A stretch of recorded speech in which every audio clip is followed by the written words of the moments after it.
Waiting on Bob to join. As soon as he joins, come we'll on, get started. Bob. Where are you at, Bob?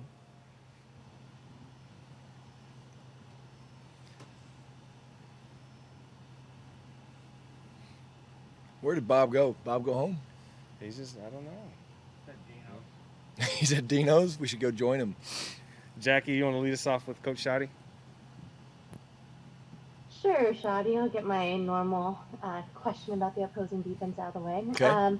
Yeah, their sack numbers, they don't look too bad with 17, but they have a lot of impressive guys on their secondary. Just what really stands out to you when you look at this defense as a whole? Well, I think you start with the game that they played Monday night against Dallas. A ton of energy. Buda Baker was flying all over the field. They're really an aggressive group. They're trying to penetrate. They're trying to control the line of scrimmage. They're trying to make plays.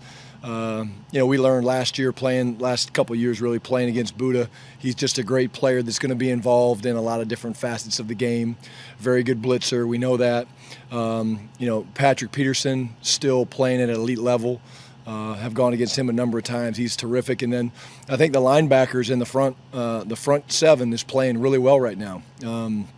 Going up against a good Dallas offensive line, they were pretty dominant. So really good challenge. I know they're playing with a lot of confidence right now, and overall it's just it's going to be quite a challenge for us.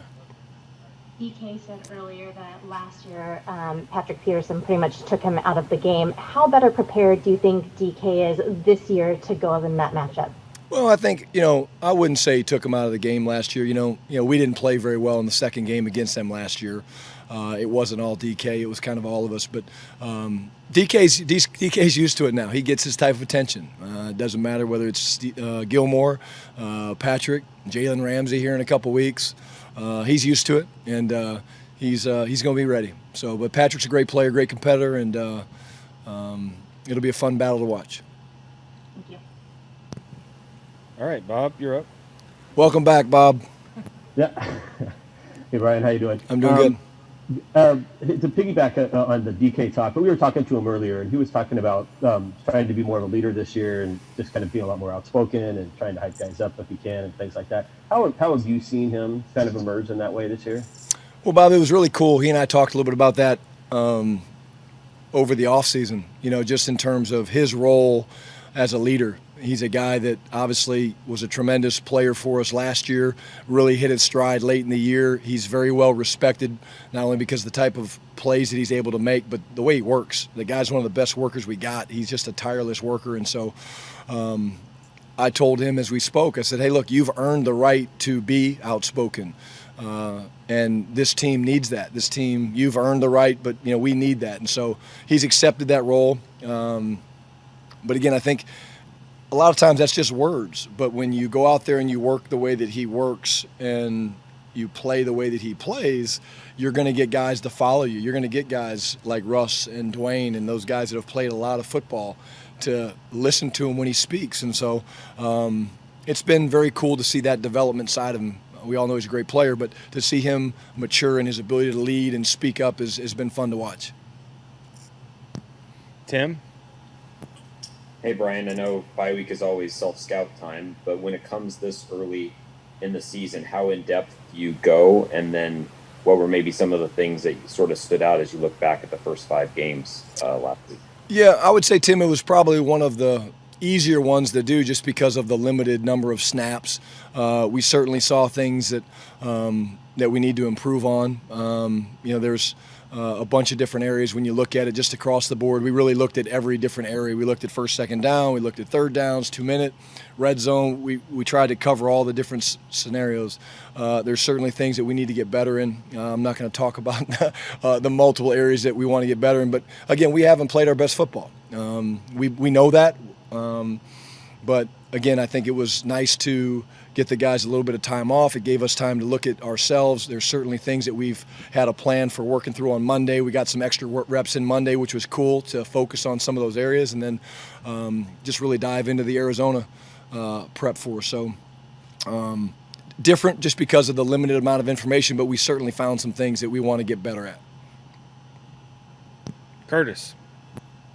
Hey, Brian, you're closer to getting Philip Dorsett and Colby Parkinson back out for you. Dorsett, you've seen on the field. Colby, you're just getting to know. But what do you feel like they could add into this, into the mix? And what have your first impressions of Colby been in the couple practices you've seen with him so far? Yeah, well, I have more experience with Philip just going back to even Indy. Curtis, he and I were together in Indy, so the speed element jumps right off the field that you just see it, you feel it when you're actually out there, you feel the speed. But he's been terrific just in terms of his prep and staying involved, and a veteran player is going to be ready. The guy that I'm learning more about, and I really like what I see, is Colby.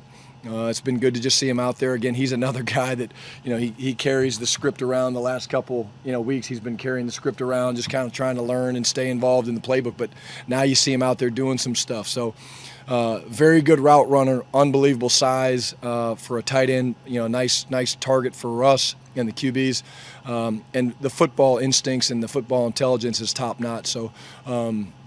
All signs are exciting with Colby, and it's been good to have him out there. I know he's excited to be out there, and he caught his first pass the other day in practice, and the guys went crazy. So that was cool to see. That's when you know that they respect him as a young member of this team. And there was like 9 guys chasing him offensively because they were so excited to have him out there.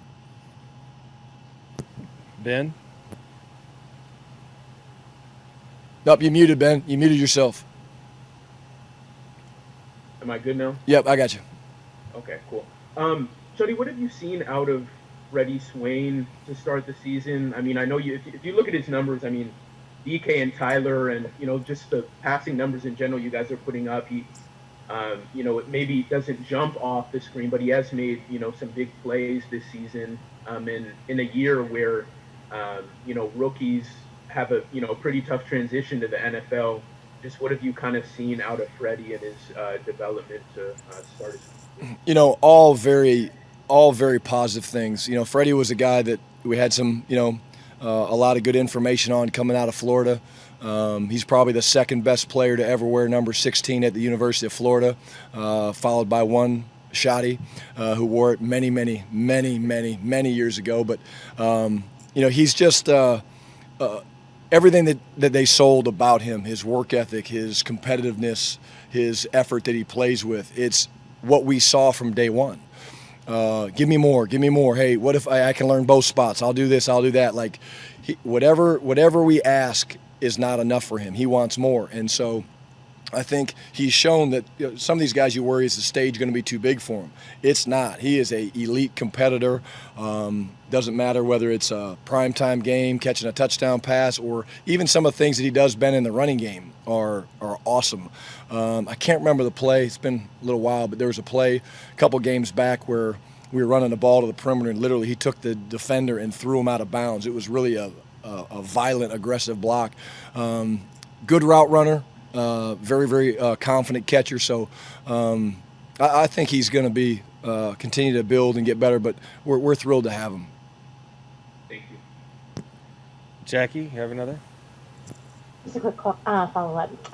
You were saying that you guys starting your prep for Arizona over the bye week. Just divisional opponents always present a unique challenge. Having that extra time to prepare for them, how much of an advantage does that give you going into Sunday night? Normally it gives you a lot of prep time, and it does. We get a chance to look at them, but obviously when they lost Chandler Jones, you knew there would be some things that were different. You saw it Monday night. The blitzes went way up. Buddha was flying all over the place. So we learned a lot on Monday night as well. We know them. They know us. A lot of respect for Vance Joseph. I think he's a terrific football coach. Competing with him multiple times over our careers, but they play hard. They play with great energy, top notch, one of the top third down teams in the league, with really good players, and they play hard for them. So we were able to get ahead, but we also wanted to see the game Monday night because we knew it would be a little bit different without number 55 out there. Thanks. All right, anything else for Coach? Thanks, guys. Thank you.